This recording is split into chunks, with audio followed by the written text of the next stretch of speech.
Join us for our second annual Women's Leadership Summit, hosted by Girl Bossed Up. I am Dr. Melissa Simmons, inviting you to unlock your true leadership potential with a day of insights, inspiration, and actionable strategies. Experience empowering talks from our incredible speakers. Plus, enjoy pre-registration special and get your seat at the table.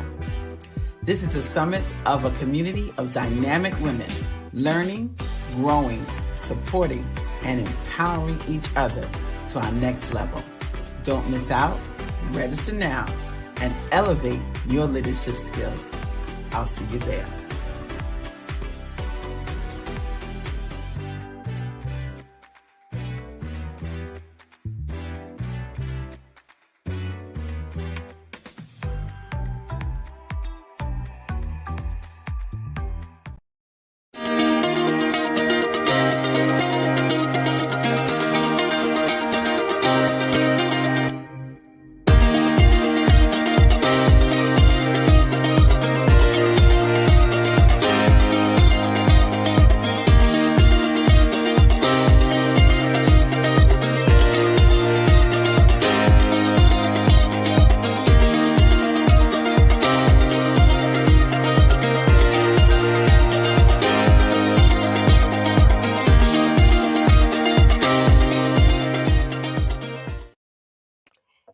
Hello. Welcome back, Fem Talk Nation. It is yet another Fem Talk Tuesday, and we are so glad that you are here.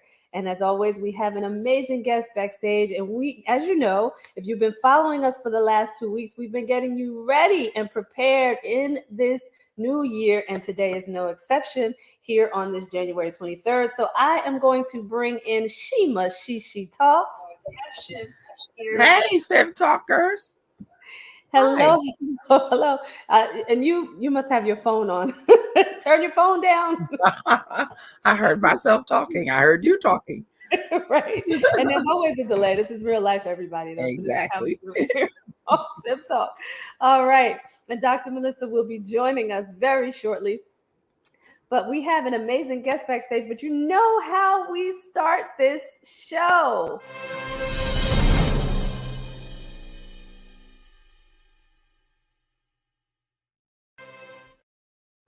It's always hot topic. So our hot topic for today is the interview on Club Shay Shay, his interview with Cat Williams. We want to know what you thought about this interview. If you had the opportunity to see it, if you haven't, go on YouTube, check it out. But we're just going to give you our tea on the interview. What we liked, what we didn't like, and what we laughed about, because though it was a lot of tea, it was some funny tea. Absolutely, it was funny tea. So Sheem, go ahead, start. Oh my God, where do I start? I love that he was completely real. I felt like he was completely honest, and nobody was safe. Nobody was safe. Yeah. And I think beyond just telling what he knows from behind the scenes and how he interacts with so many different comedians, I love even though he was spilling the tea, he was paying homage to the ones who are gone and the ones who are still good, like who are great. If you were good, he mentioned it. If you were not good, he mentioned it. And I don't know, it was just so many, but he talked so vividly and I guess respectfully about Bernie Mac, and made you remember how Bernie Mac was and how he used to rip those shows apart, how good a comedian he was. Yeah. But you kind of, I felt bad for him because I shouldn't have to come out and defend myself and all the allegations and all the accusations with people that I run with. That we in the same circle, we doing the same grind, we work together.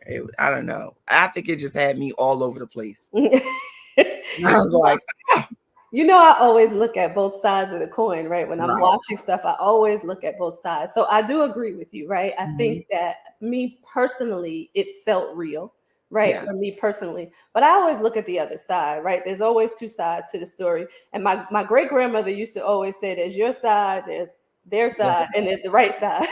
right. So, what that right side is, we personally don't know.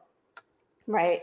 So you always have to look at it from that perspective. We don't know the whole story, even though it Mhm. felt very real, it felt very authentic, but we just don't know the whole story behind it. I will say, though, that, people have not um, really tried to justify anything that has been said in this particular interview. Right. And I heard a mention before I actually watched his interview. I heard a mention on the Steve Harvey morning show, the radio show, about the fact that he did the interview and had so many things to say, but they didn't really go into it at No. all. So there Mhm. was no one trying to justify one way or the other. And I look at that both ways, though. I will say this: I look at that two ways. Either it's not worth justifying because Right. you know who you are, Hmm. right? Or it may be way too embarrassing to try to justify all the Exactly. things that were said, right? Or it may emit some kind of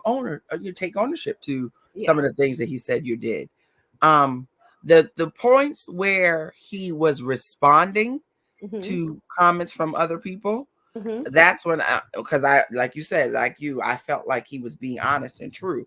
So Hmm. the point where he was responding to other people's comments and false stories and Hmm. whatever, I felt like that was probably the most genuine. um Listen, I didn't bring this up, you brought it up, and I'm going to address it. Right. So it can be readdressed, but you Yeah. open the door. Yeah, there's not a point in there, though, that I felt like it was unauthentic. Like there's Me not a neither. point in Not there one. that I felt that way, right? Because again, this is my personal opinion on that. So I Mhm. will just continue to preface my statements with that. Right. There was not a point where I felt like anything was unauthentic. Um, and listen, you hear stories all the time about the Right. entertainment industry. So it's no surprise if, someone tried to take something from someone else, right? Because you hear Exactly. those type of stories all the time. But it doesn't make it right. It's not right, right? It doesn't. Yeah. Definitely makes it entertaining, does not make it right. Exactly. So I know that Dr. Melissa is itching right here to give her opinion. So before we introduce our guest, please, Dr. Melissa, tell us what you think. Um, I thought it was good. I'm not a Cat Williams follower, and it gave me a lot more appreciation for him, his life story. He hustled for everything he has, Mhm. and I got a good sense of that he seems like a real stand-up person. Yes. Um, it was clear whoever's in his corner, he is totally 100% behind them and support them. Mhm. The ones that's not, oh well. he went he went in on those that just he don't vibe with. But I think overall he was saying, if you don't approach things with honesty, or if you're gonna perpetrate, don't be around me, because I'm gonna call it out. Right. So and there And was that he did. that he did.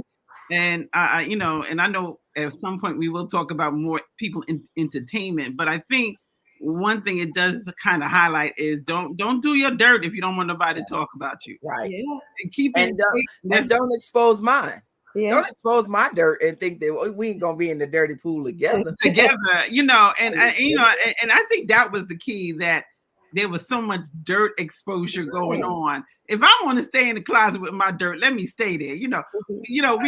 Our next is going to show us how to declutter our own closets, but that is not your job. Now I have a No, question for don't you both of you. declutter for me. That's right. I have a question for both of you around that. When you watch, because it was an interview, so it's a different style, right, of Mhm. TV. But when you watch it, did it remind you of, like, okay, Real Housewives type of thing? Yeah, they had that kind of tea, Yeah. they had that kind of, dropping. He was just Right. dropping stuff, and it was like, whoa, that is like deep and wide. Right. maybe a hinge, but it was more for me. It was more because I was personally involved in this particular situation. So I'm gonna tell you about it because And y'all know how my motto is: you can't tell a story about me better than me. that's how it happens on on those shows Well, I too when don't you think know. about it. They But they go they go get the bones that's not even in their own closet I know. and bring that it is back. that is He true. was throwing them out the closet. So Right. He Very was like, much I got so. Very these much. in here. I'm gonna share them with you because they in here. They Very cluttering my much own so. stuff.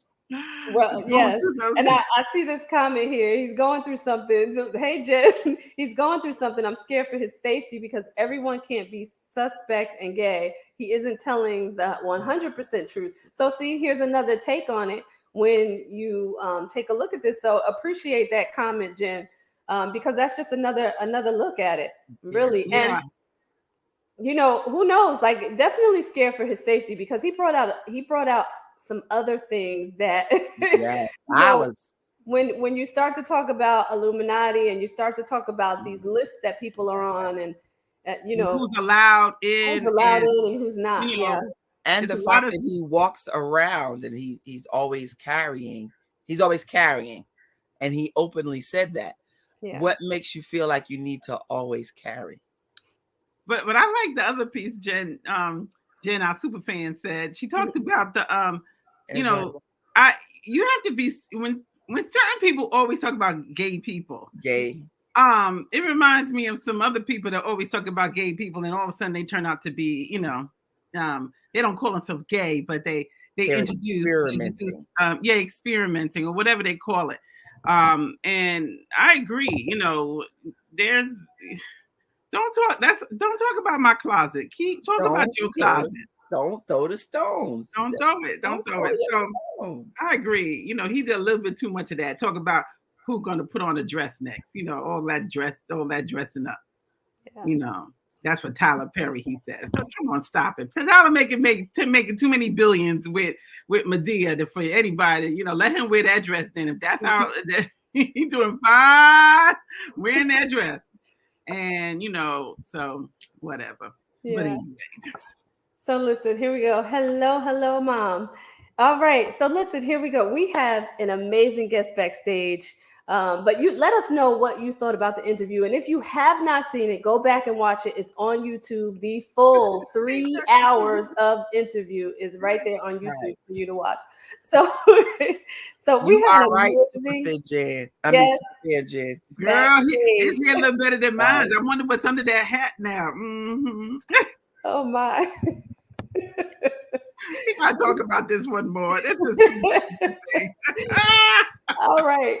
So we have an amazing guest backstage, everyone. And like I said, we are preparing you for 2024. We have the Monica Jenkins here to talk about decluttering your life. She has a book out, and I just want to tell you about Monica Jenkins. She is a speaker, a best-selling author of the book The Cost of Clutter: Billion-Dollar Wisdom for Culture, Communities, and Companies. She helps executives, leaders, and professionals have more peace of mind and clarity and direction both at work and at home. She has trained leadership teams in global corporations, faith based organizations, and diverse communities. She is here to help you declutter right here on Fem Talk. She draws on her own personal experiences with racism, being let go from a job, and as an overwhelmed mother and wife. Monica offers a step by step guide to personal and professional transformation. She has so many other accolades, but we're going to let her talk about it as we bring her on the show. Hello, Monica. Hello, everybody. Thank you so much. I was getting caught up in the conversation. So that we can, I mean, there was some decluttering that needed to happen there. Yeah, Um, right. That's right. And well, since you brought that up, let's well, talk about that. yeah. So this is interesting because part of getting kicked off in the new year, in the new season, is part of the decluttering work is not only about the closet. Mhm. It's about what we watch. It's about what we read. It's about who we hang with. It's about about what we're eating, our diet. It's a lot of things. Mhm. And so this is really like why it's important now is because your future self needs you to kind of to do this work now. That's right. And I thought about that because we talk about vision a lot. So my book is The Cost of Clutter.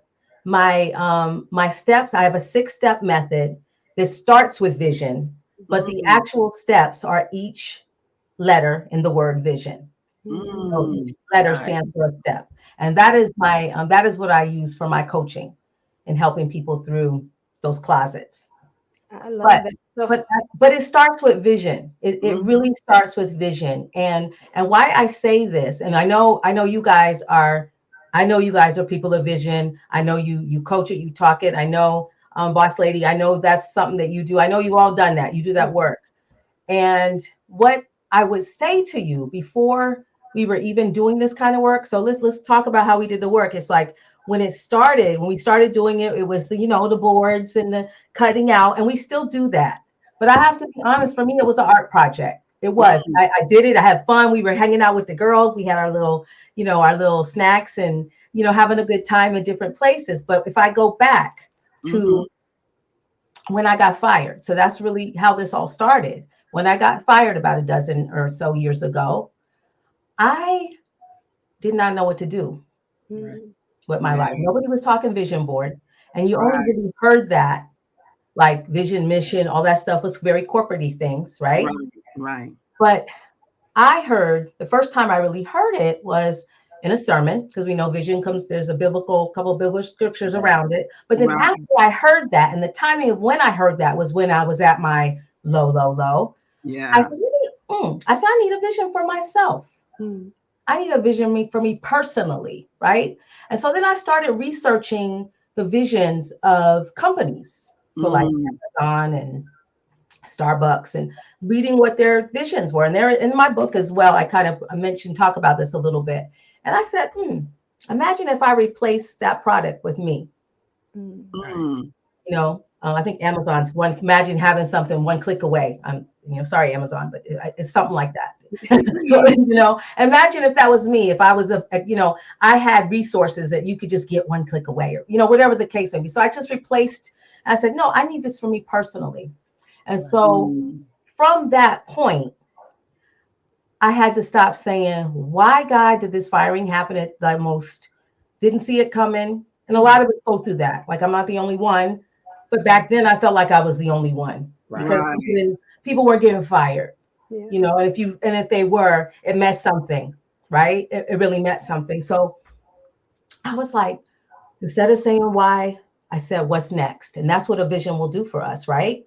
So I started thinking about, you know, in that time, sitting in that space, trying to figure it out. And I eventually met you guys, did some work on myself, right? And kind of like, you know, do that deep dive, right? Or the deep work, really, the really deep work. Yes. I started getting some understanding about all of those things, all the clutter that kept me stuck from trying to, like, I just got fired. Nobody gonna hire me.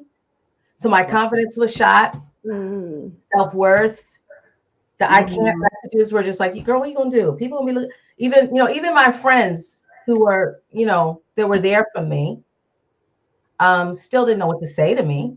Because nobody had been in that place before. And walk through that a little bit. Walk through how you decluttered your mind from those thoughts of feeling maybe a little unworthy because of what had just took place. Talk about how you started to declutter your mind first. Yeah, absolutely. And the mental part is really important. So thank you, Tracy. I'm happy to do that. So one of the things I did, I'm a writer.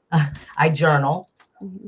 And the first thing I did is I wrote a letter to my former employer and didn't send it. I wrote it was like a 3-page letter. And I got that, I think, out of a workshop I went to. Absolutely. I can't really recall, but I got that out of a workshop that I went to. And I wrote a letter just thanking them for everything that happened.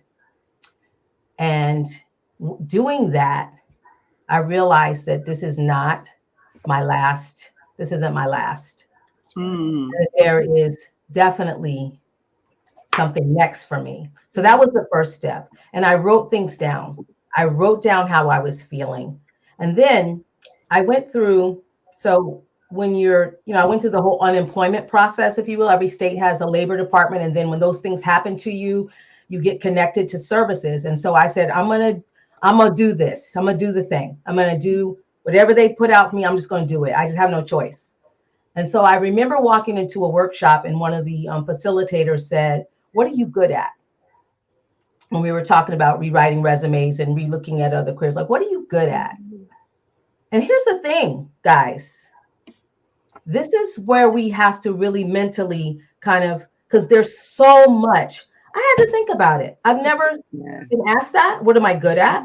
Right. So it was very hard. Mm-hmm. Very hard to say, oh, I'm good at this, or I'm good at that, or well, I'm really good at that. Oh, yeah, and that time I did that, it wasn't coming to me because the clutter was just here. All of the negative self-talk, all the stuff that I went through to get to that office, and even going to that office, I felt like, honestly, this is the truth, and I've said this before, I felt like I was, if you get arrested and they put you like in the, like you got to go through it, not that you know that you've been arrested, but you know what I'm saying? I felt like it was that kind of like, line up next, right.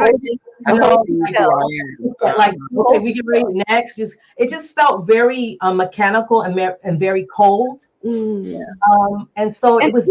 I got to stop you for 1 second there because of what you just said. It felt mechanical and cold. Think about though, when those things happen, it makes you come out of the mechanical, right? Because we live our day-to-day lives sometimes mechanically until we start to do the work. Right. So talk about how significant that even is, to break from that way of thinking and that way of doing and that way of being on a regular basis. Yeah, that process was a lot of prayer. Prayer is my business strategy now. A lot of prayer, because I had to really unpack a lot of things. And again, the work that I've done with you guys and Women Empowered, that was very catalyst to kind of unpacking some of that and being able to, go on a job interview and say, are they a good fit for me? Yeah. No, I don't think this is going to work. Yeah. Being able to, so that goes back to vision then. So when I was coming out of all of that, I mean, it took that awakening of like, this feels really like, what kind of job am I going to have next? I was kind of in a place where I could see some things happening. What am I going to do next? Where am I going to be starting over? I got kids that are going to college in a few years. That's right. So a lot of prayer. And also, I want to also talk about vision again, because vision is tied to, the things that you're good at, but we don't sit down and think about those things that you're passionate about. So the one thing that came up for me is I love to organize. That was all I could get at that workshop. I love to organize. And so I was like, okay, I love to organize. And then I went home with that. And then a friend called me and said, can you help me organize my space? Because I want to do some stuff. And so I sat down with that vision thing. And I had VISION. Did I spell that right? and I identified, that's when the acronym came. So how am I said, this could be a business. Because then they were talking about, maybe you're going to be a business owner. They're saying all these things that were never in my world. But I sat down. I remember I was on my front porch and I was kind of like, okay, so she wants me to come over and almost be my first client. Yeah. So I started writing out this little plan. Okay, let me see how I'm gonna intake sheet. How am I gonna assess what she might need. That's right. And so that is really like the kickoff point. And I held on to that. I held on for that note paper up until 2018.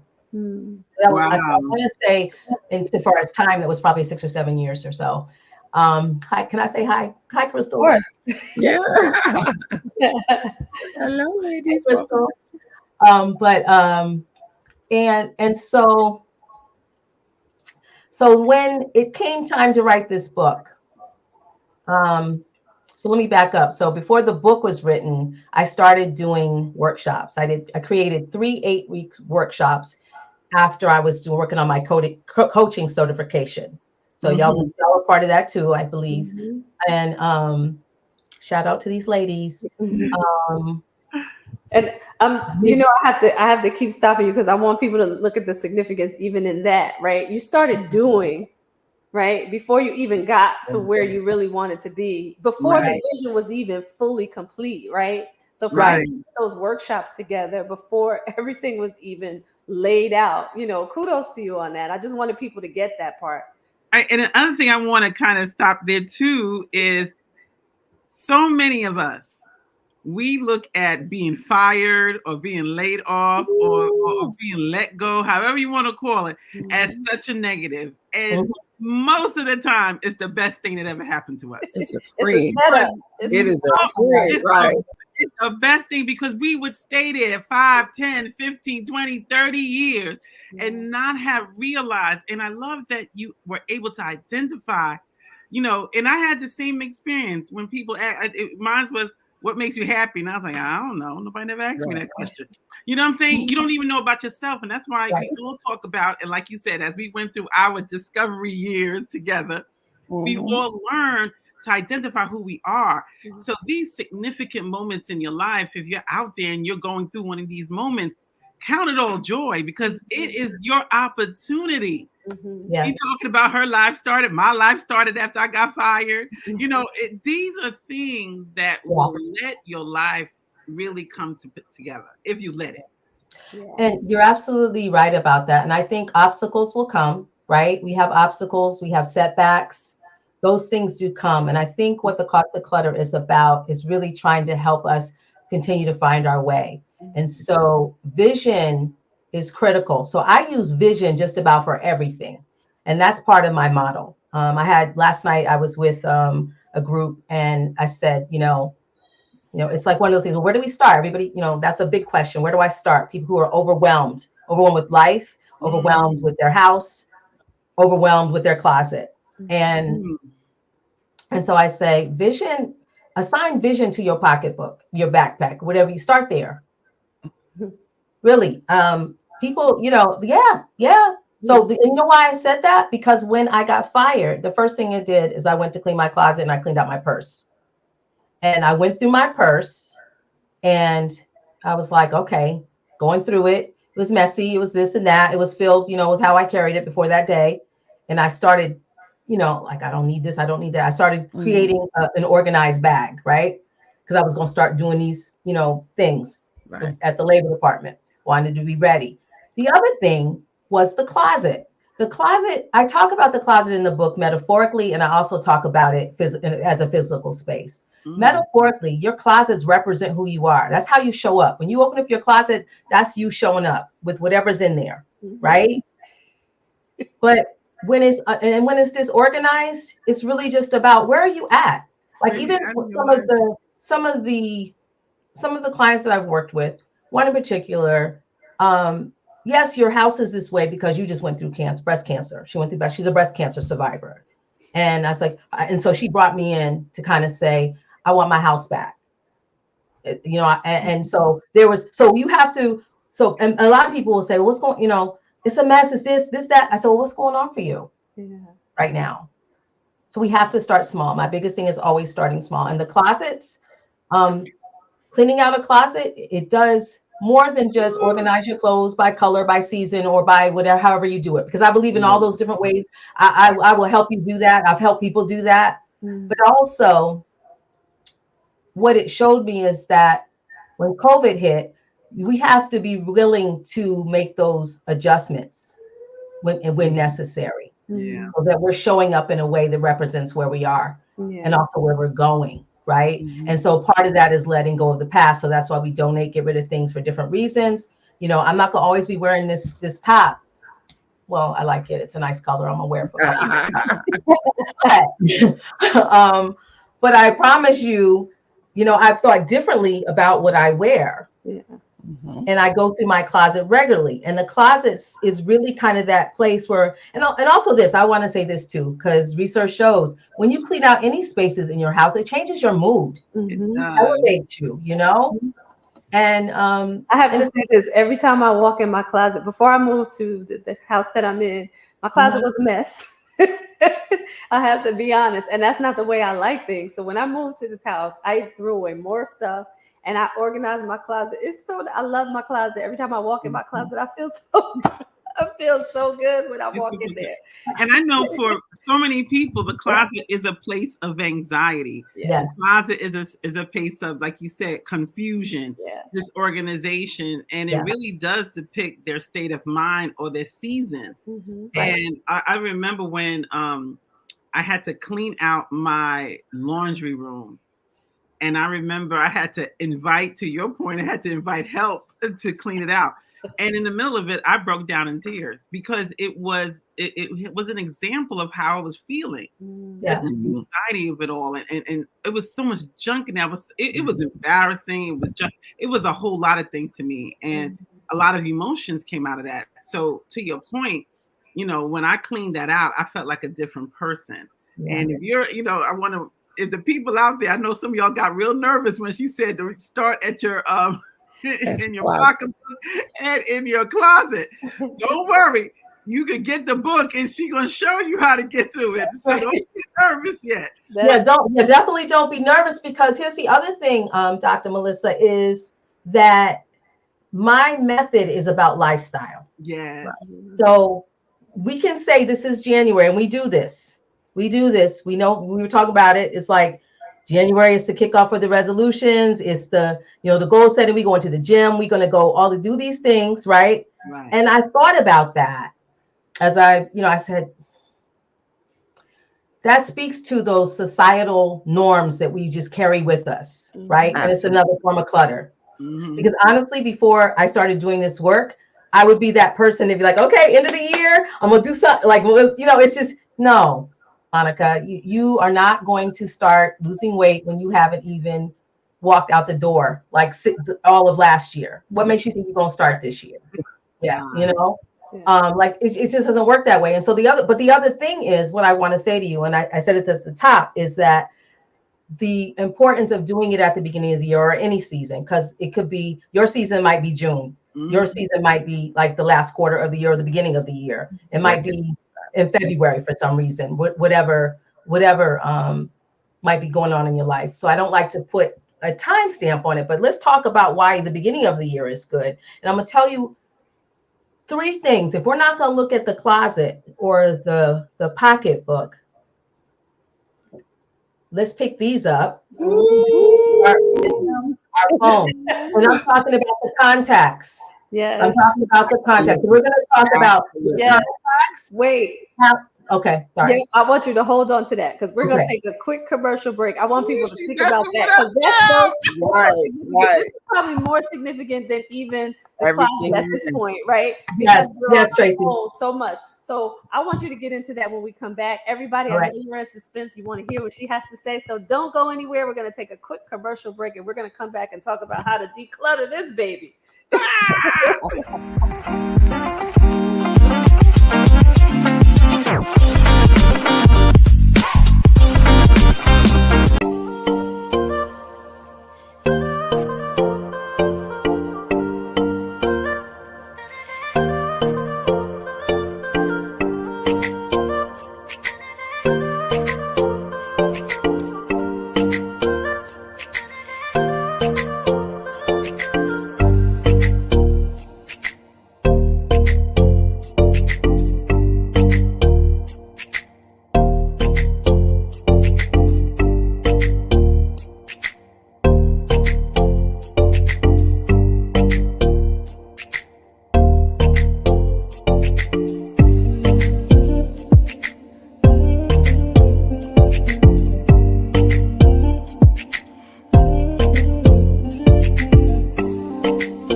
All right, and we are back, everyone, and we are here with declutter coach herself, Monica Jenkins. She is the author of The Cost of Clutter. So you want to make sure that you look into this. I know there's some things that you need to declutter. We all do. You want to get this book. You can get it right here. You can see the website across the screen, www.thecostofclutter.com / the book. So make sure that you go get your book today. And we're going to bring Monica back in because we left off talking about decluttering.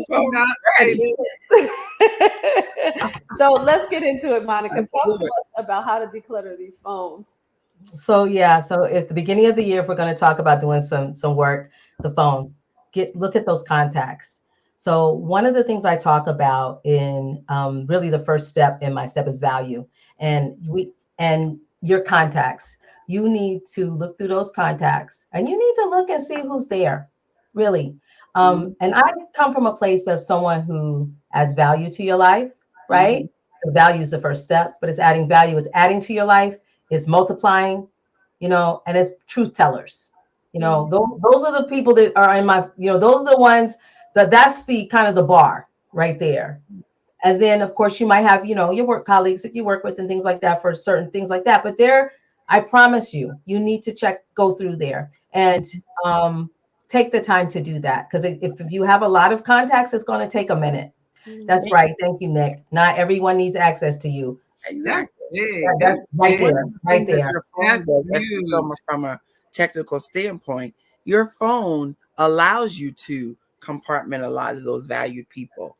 You may not want to read every single text that comes through, but you have a favorite list, and there's 6 or 8 people up there. I do. I know out there. As soon as I go into my messages, they're at the top, and that's great for me because I need to respond to them because of their value. Respond to them as immediately as I can. It's helpful to know not only that information, but to have the tools to do it to keep on track. Because sometimes we do forget. Yeah. And I agree, Coach Chima. I agree with that. And what I would add to that is oftentimes, and this comes from difficult situations, right? You have difficult situations, you have difficult relationships. You have and I think sometimes it's not going to be hard for us to do because you know who your Fab Five are, right? You know who they are. But I think it's the others that are in there that are holding space in your phone, right? And that's clutter. That's just a form of clutter. Like if you don't need that, you need room to be able to find, Amy or Steve or John because they are aligned to your vision. And that's the other point I want to make. So most of the people, and this is in family and friends, we can talk about that. But the other contacts that are in there, right? I'm like, it aligns with my vision. Yep, my vision. And that's my personal professional vision. Yep. Okay, we're keeping her. Joe, Sue. Yep. Y'all stay. Nope. And nope. Haven't talked to you maybe in a year. Haven't talked to you in 6 months. Haven't talked to you at all. You're not responsive. Whatever the case may be. So I think that is critical when it comes to the phone. So spend that time. Spend that time because I tell you that's something I do every year, and I actually do it every probably 6 months just to double check. That's good. I remember going through because to your point, I had people listed in my favorites. I had people listed in my phone, and it was an emotional talk about declutter. It was an emotional tie. What they call that a spiritual stronghold. Yes. To talk about it. So I remember finally deleting certain people out of, especially in my favorites. And I had kept them in my favorites. And every time I saw them, there was an emotional tug at my heart. And I wasn't even aware of it until the wisdom came to remove them from the favorites. And the emotional toll it took. And when I got it out, I felt the release. And it is really true because I think our phones have become this source of information, but it's your life almost, because these are the important people for you, right? How you connect with them, how you keep in touch with them. And if you have those breakdowns in those relationships, when you move them out, you do feel that kind of declutter happening, like, okay, they're gone now. And I really attest to that. I love that piece. Yeah, that is that, and you have peace. You feel the peace because also the whole idea around the book and the cost of clutter is that we have peace, we are able to get direction, and that we have more clarity. Like it's important. And so I think it was Nick had asked, should I delete the messages? It would have, yeah. Mm-hmm. I started doing that and I said, yeah, I don't need all. We save all the messages, we save all of that. And I know a lot of us are doing business on our phones, but think about how you're using your phone. Maybe emails are better. Maybe that person needs to be communicating by email. It's whatever, it's whatever, your emails are different, but we're going to get to that. We're going to get to that. So that's the phone or the contacts, I should say. We're going to go there. And then the other is our calendars. Mm-hmm. Our calendars. We need to declutter our calendars. And this is why in the book, I have a section. It's just called How a Planner Saved My Life. And this is why, if I have a moment to tell this quick story, is in this great job. This is recently, great job, new job, just started it. Like it was stretching me, but in a good way. Mm-hmm. Right? Stretching me in a good way. I was like, okay. I mean, I felt like I was in a master's program. I was like, oh my God, I was excited, and got my little planner because I love a planner. And I'm already, I'm going to school, got my notes. I'm going to do all this. I knew there was a lot of training. There was a lot of systems. It was a lot of things. Right. So then I started getting stressed. So I'm writing in my book, getting really a little stressed about all of the things. But this is, I'm being stretched. It's okay. I take a bus for part of my commute, and I'm looking through my planner and I'm seeing all of this stuff. And I was like, oh my God. So I'm like going home, looking at all this stuff. I'm not going home. I'm like, oh my God, I got to get that. I got to ask her. So I'm now found myself it's already a 12-hour day by the time I get home. Wow. And I'm like thinking about tomorrow. And something hit me and said, don't do that. Don't do that. I don't know why, but I still was doing it. But I saw some pages in this planner that I didn't see before that were prompting me about personal things. Like, what do you want to happen for this year? It's in the front of the planner for the January, right? What do you want to happen for this year? Where do you want to go? It was all these little things that were like, oh, I never seen that before. And so I started answering them. And in that moment, I'm like, this is going to be from me. I got to work. I said, okay, they provide me with a computer that has access to, you got Outlook, you got your little task pad, you got you get note taking, all of that. You got, So in that moment, I began to look at, okay, I'm plotting out my vacation, my PTO. I'm plotting out, there were things that I wanted to do specifically. I had a vision for my family life. I wanted to make sure I had time with my adult children because I have adult children now. I wanted to spend time with them. So these are just examples. My husband, date nights, things like that. And I wanted them in the calendar already. That's right. And so work stuff was on the work computer that they provide. Mm-hmm. This was for me. And every day I look at it. Every day I would look at it going to work. Remember what you got coming up this week? Oh, even though it's going to be a stressful day at work, I'm getting ready to go to Martha's Vineyard or whatever. So that was critical. And I had to also train my husband about that. So we could be like, we had to talk about that. I said, hon, I need you to, at the beginning of the year, we got to plot out what days we taking off. And this is something else we do. We get vacation, PTO, whatever they call it. And I'll use my husband for an example because he'll let me. You're taking your doctor's appointments. You went to see the eye doctor, the ear doctor, the nose doctor, your physical, and got your hair cut. And so I'm like, well, we ain't gonna be able to do nothing. No. When you're using your schedule and your vacation for all of your time off. No, Coach Monica, I have already mastered that part. I have already mastered that, and my PTO never goes to those things. I'm Shima. That's right.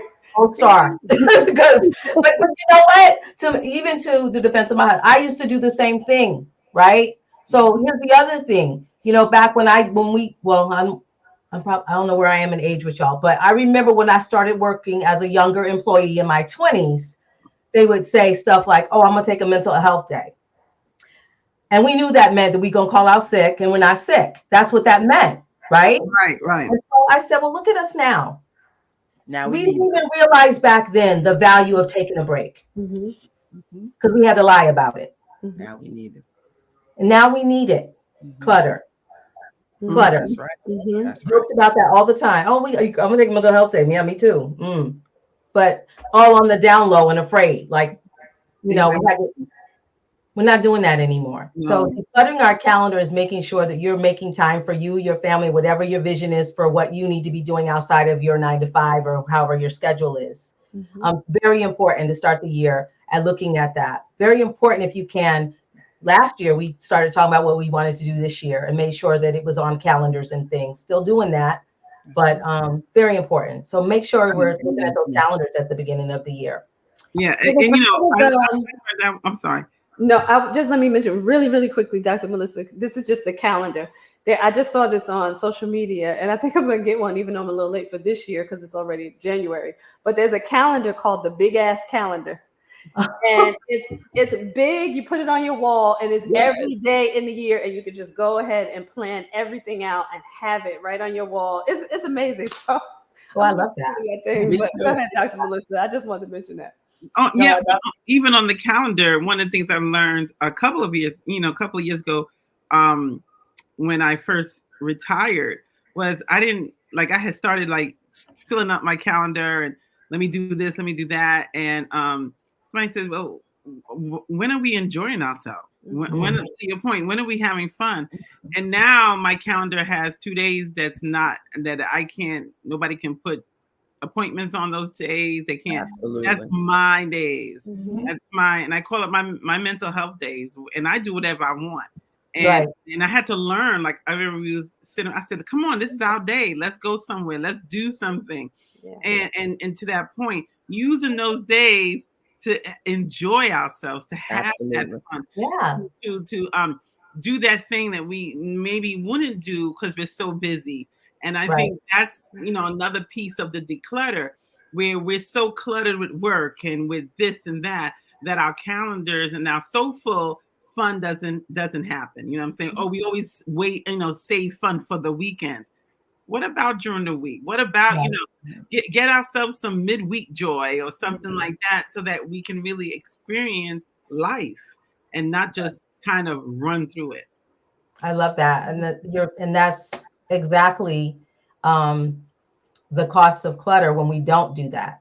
Yeah. Right. And so we have to begin to unpack those moments for ourselves and find them. The other thing that I would say is your commitments. Now, this goes back to vision, right? So you have a vision that I'm going to do A, B, and C. I started a business. I want to start a business. I want to teach that dance class. And I also want to be a coach to someone, or I'm coaching someone, right? So you have those three things, and it's like, and then you're going to help Sue over here and Dave over here and there and here and there, and the next thing you know, you're all over here. Right. We have to declutter our commitment so that our vision is really actualized for us. And I have to tell you a beautiful story how that came for me when I made that decision many years ago. I started to sit down. I was like, what do you really want to do? Like, we were having those questions again. It's part of like our coaching and part of our the work we did in Women in Power. Like a lot of those questions I re-asked myself, and some of them that I couldn't answer at the time when I'm trying to do that deep work. I'm like, well, nobody ever asked me that. I don't know. And I felt kind of like on somebody else's paper kind of a thing. But so I got to the point where I got comfortable enough and started asking myself, like, what do you really want to do? Now, I love to dance. I like to say I'm a closet dancer. I took dance in undergrad. And as an adult student, I'm a non-traditional student, and I've always loved dance. And I talk about a little bit about that in my book, how because we moved around so much, I grew up in 4 states and 1 island, went to 7 schools before I graduated high school, that I never was in things as much, but dance was something I really loved and I wanted. So I started dancing in the church, liturgical dance, and then I do some other stuff, some modern dance stuff in connection with what I was doing in school. And so I wrote that down. I said, I want to dance more, so as soon as I start putting those intentions down, I started saying no to other things. I had some other things too. I get something on Facebook about calling all creatives we want to bring some creatives together. And we just gonna move and we're gonna dance. We're gonna do this and that. And it was like an hour from my town, and I was like, look at that. Yes, I can do that. Yeah. Once you Yes, start I'm going moving to stuff out of the way, that's right. Right. And I tell you, in this past year, went to 2 dance retreats. Nice. So Love it. that brings me some joy. That's what dance is, one of my love languages. And Girl, so high five, mine too. Go woo, woo. yeah. So I feel like when we think about our commitments, let's start thinking about what we're doing, what we can, what we can handle, because there's this thing of balance that we try to do, and it's hard to. I remember being on a call with a coach.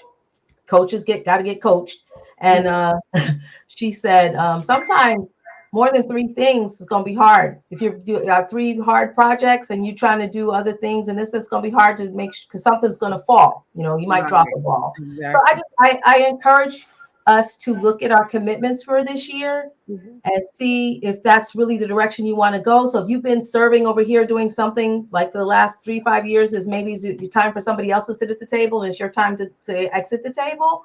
Or maybe there's some tables you need to be at that you've been missing because you've been doing this or that. And I found that out for myself. So I had to sit down and I said, these are my passions. These are the things. And I'm going to those things that align with that. Yeah, I love it. Yeah. I love it. I I love love it. that everything that you talked about moving out of your way made way for something else, but it made you establish a tool, like a Yeah. boundary or a goal, or you had to do something with all of this space that you cleaned up. You can't just Yeah. have it. What are you going to do with it? Yeah. Yeah, I love that. I like how And I also will say about cleaning out space, sometimes you don't need to put anything in it. That's so good right there. Yeah, 'cause that's the kitchen cabinet story. Yeah. I just want to see the blank walls sometimes. I'm okay with it. Yeah, that's the kitchen cabinet story, because think about, true story, kitchen cabinet, and this is my story I'll tell, is that I had it on a goal for the first quarter of, this is about 2 years ago. First quarter, I said, I want to clean out my kitchen cabinets. Lived here so long, I don't think I've done that. I said, oh, I need to do that. I do other parts, but I never deep cleaned the kitchen cabinets.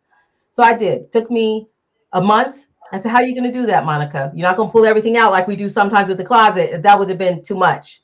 So I said, okay, start small. So every time I'm in the kitchen, which is at least 3 times a day, I started pulling things out. And then I said, okay, I have hired a housekeeper, because you know what? I'm not buying all them clothes anymore and shoes. So every now and then I call in a housekeeper, seasonally. Yes. Yes. Those kind of things, because let's be realistic. Like, I mean, I want to go on a trip. I want to do things, and some things need to get done. I mean, me and my husband won't, whatever. So it's one of those things. I'm not recommending that to nobody, but that's just my story that I decided to do that. I mean, go ahead if you want to, because it'll help you. But I took all this stuff out the closet and I called her up and I said, can you just come and help me with the cabinets and the refrigerator? Like, I'm going to take everything out, but I just want them nicely cleaned and all that. Y'all. And you got to breathe. You got to breathe. I came home. The help. I called my husband. I said, I think she installed new cabinets. They were so pristine. I have white cabinets. They were so pristine. The refrigerator looked brand new. Like when you get a brand new refrigerator. So what I learned from that, when I was decluttering, I realized what we don't eat, because there was a ton of stuff in there. There was a lot of stuff. We save money now because we know the things that we use. That's right. Right? And so guess what? I'm sorry. I'm sorry. No. I'm sorry to cut you off. We have to end the show. So I want to tell people how they get in touch with you. And we're doing part 2 on the Whole Living Show tomorrow, everybody. So just join us there. You want to hear more from Monica, join us on the Whole Living Show tomorrow evening at 7 p.m. But I want people to know how they get in touch with you for your services. Absolutely. So the costofclutter.com is my website. And on that website, yes, you can buy the book, but also you can see there's a tab for coaching services. And if you want a complimentary conversation with me, you'll see some of my services. Please fill out the form, and that's how you can connect. Yes. So www.thecostofclutter. Yep, that's it right there on the screen, thecostofclutter.com. And I'm happy to happy to connect. We love it. Thank you for being here. This awesome. is great. We're taking away. We just want to let everybody also know that we are starting a segment here called Ask Fem Talk. So if you need some inspiration, some insights, some opinions here from the ladies of Fem Talk, please send us your questions and we will address them on the live show. Ask Fem Talk at Fem Talk TV. Absolutely. All right, everybody, we thank you for being here. We will see you next Tuesday evening at 8:30 p.m. Eastern Standard Time. We love you, Monica. Thank you for joining us. And again, watch part 2 on The Whole Living Show tomorrow evening.